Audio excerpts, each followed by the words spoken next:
Hi there.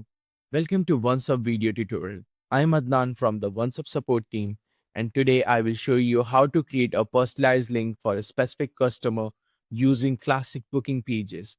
Personalized links uses URL parameter to pre-fill details like name and email address. They are perfect when you are contacting one customer directly.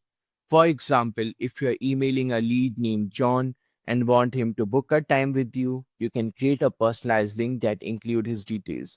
To do so, click on the booking pages icon in the left side column,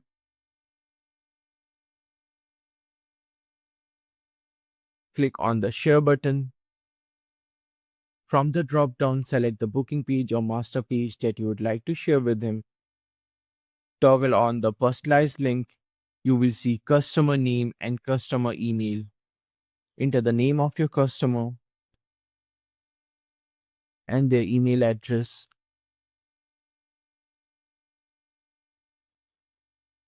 And you will see the URL will get modified. This is the URL that you need to copy and share with your client directly. This is how your client will see this link when they access it.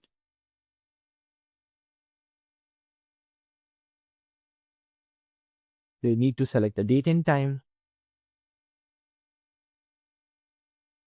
and their name and email address will be pre-filled automatically. That's it. Thank you for watching.